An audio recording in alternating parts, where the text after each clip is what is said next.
France versus Spain world cup semifinal form এবং পারফরমেন্সের বিচারে যেই ম্যাচটাকে সবাই বলতেছে একটা অলিখিত ফাইনাল।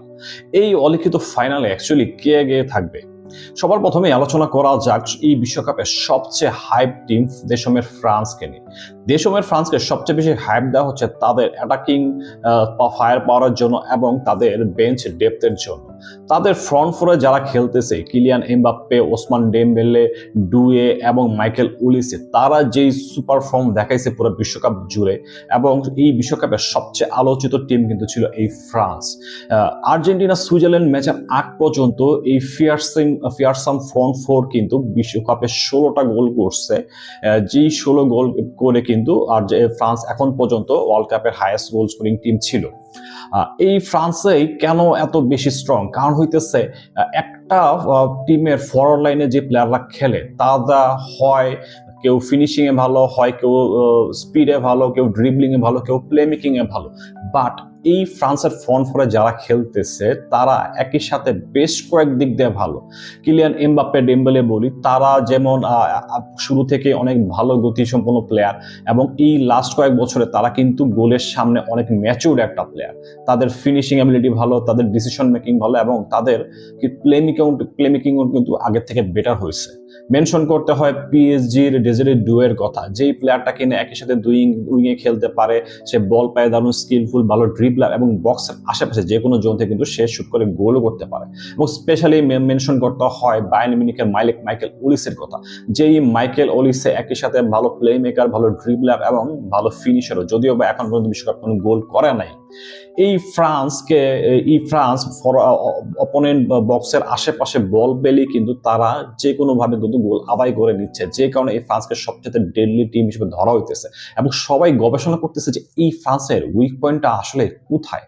আমি মেনশন করছিলাম যে হ্যাঁ, এই ফ্রান্সের উইক পয়েন্টটা হইতে পারে যদি সামহাও মাইকেল ওলিসেকে ম্যাচে অফ করে দেওয়া যায়, কারণ এই মাইকেল ওলিসেই ফ্রান্সের অপেক্ষাকৃত কম ক্রিয়েটিভ হোল্ডিং মিডের সাথে কিন্তু ফরওয়ার্ড লাইনে লিঙ্ক আপের কাজ করে এবং সে নিচে নেমে কিন্তু প্লে মেকিংটা শুরু করে।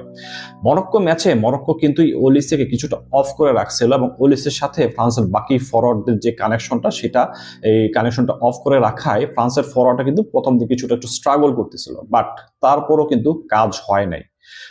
কিলিয়ান এমবাপ্পে মরক্কোর বক্সের সামান্যতম স্পেস পেয়ে দারুণ একটা গোলে কিন্তু সেই ডেডলকটা ব্রেক করে ফেলেন এবং ওলিসেকে পুরো ম্যাচে অফ করে রাখলেও সেই ওলিসেই ম্যাচের একটা সময় মিডফিল্ডে একটা ভালো পাস দেন এবং সেই পাস থেকে এমবাপ্পে এবং ডেমবেলের কম্বিনেশনে ডেমবেলের সেকেন্ড গোলটা করে কিন্তু ফ্রান্সের জয়টা নিশ্চিত করেন। অর্থাৎ এই ফ্রান্সকে যতভাবে চেষ্টা করা হোক না কেন, তাদেরকে আটকানো কিন্তু অলমোস্ট ইম্পসিবল।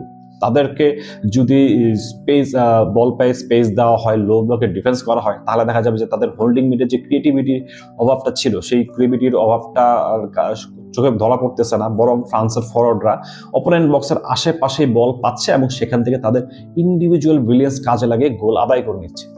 তাদেরকে যদি ফ্রান্সের হার্ড প্রেস করা হয় এবং সেটা করতে যদি হাইল্যান্ড ডিফেন্সে খেলা হয়, তাহলে দেখা যাবে যে ডিফেন্স লাইনের পিছনে যে স্পেস ক্রিয়েট হয়েছে কুইক কাউন্টার অ্যাটাকে, সেই স্পেসটা এমবাপ্পে, ডেমবেলে, ডুয়ে এবং ওলিসে মিলে খুব ভালোভাবে এক্সপ্লয়েট করছে এবং আরো বিপদ ডেকে চলে আসতেছে ওই ডিফেন্ডিং টিমের উপরে।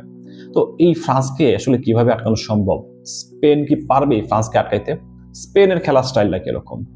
স্পেন 2010 সালের পর দীর্ঘ 16 বছর পর তারা কিন্তু এবার সেমিফাইনালে পৌঁছেছে। তাদের খেলা, তারা এখন 2010-এর মতো আর সেই short passing position based football খেলে না, তারা কিছুটা উইং বেসড ফাস্ট ফুটবল খেলে। বাট সেই 2010-এর পজিশন বেসড ফুটবলের একটা প্রিন্সিপাল কিন্তু তারা এই বিশ্বকাপে অ্যাপ্লাই করতেছে, সেটা হচ্ছে অপোনেন্টকে তাদের খেলাটা খেলতে না দেওয়া এবং বলের পজিশন দখল রেখে একই সাথে নিজেদের অফেন্স এবং ডিফেন্স সামলানো।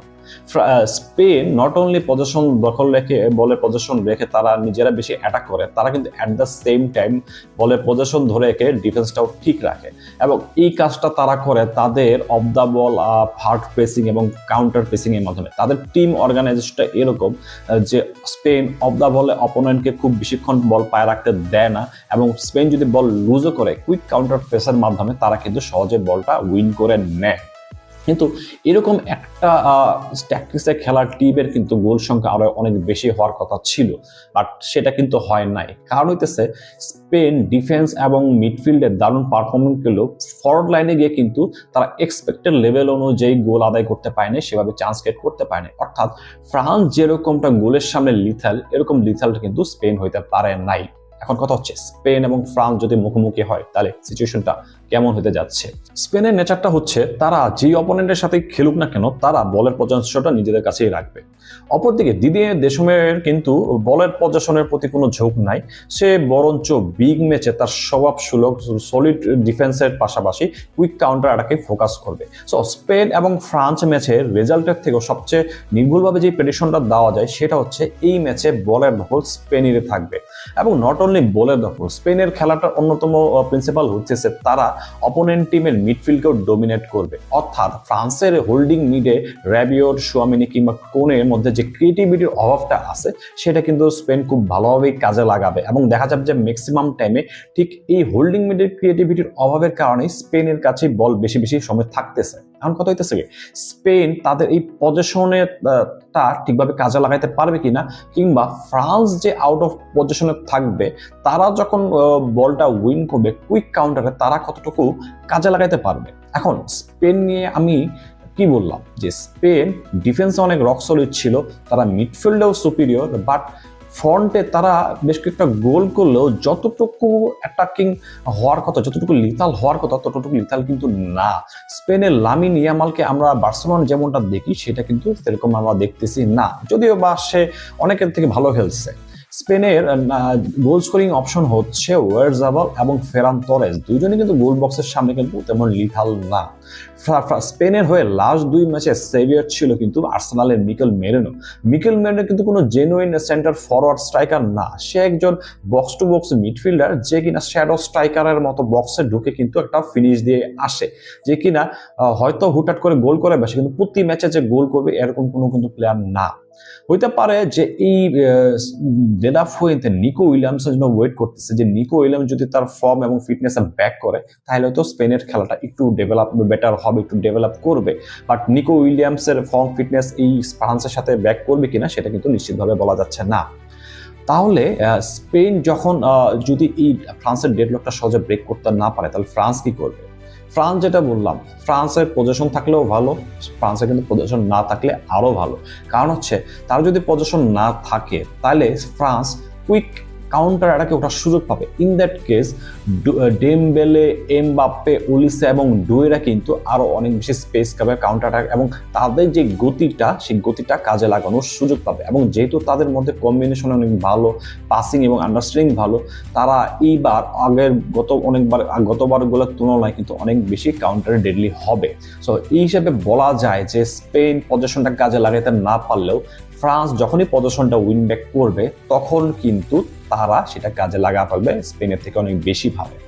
কারণ কথা হইতেছে এই দুই দল কিন্তু এখন পর্যন্ত বিশ্বকাপে কখনো পিছায় পড়া নাই। স্পেন মাত্র একটা গোল কনসিড করছে আর ফ্রান্স করছে দুইটা, কিন্তু কখনো কিন্তু দুই দল শুরুতে পিছায় পড়া নাই। বাট এই ম্যাচে যদি খেলাটা গোল শূন্য ড্র না হয় তাহলে কেউ না কেউ হয়তো বা পিছায় পড়বে।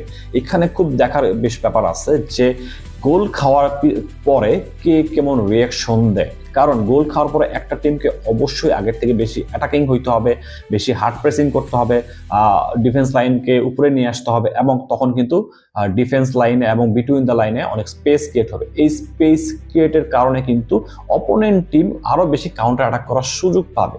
সো অপোনেন্ট টিমের কাউন্টার অ্যাটাকের থ্রেটটা নিউট্রালাইজ করে এই ফ্রান্স কিংবা স্পেনের কেউ যদি পিছায় পড়ে, সেই পিছায় পড়াটা কত কুইকলি রিকভার করতে পারে, কত কুইকলি তারা মেন্টালি স্ট্রং ভাবে তারা কামব্যাক দিতে পারে, সেটা কিন্তু দেখার বিষয়।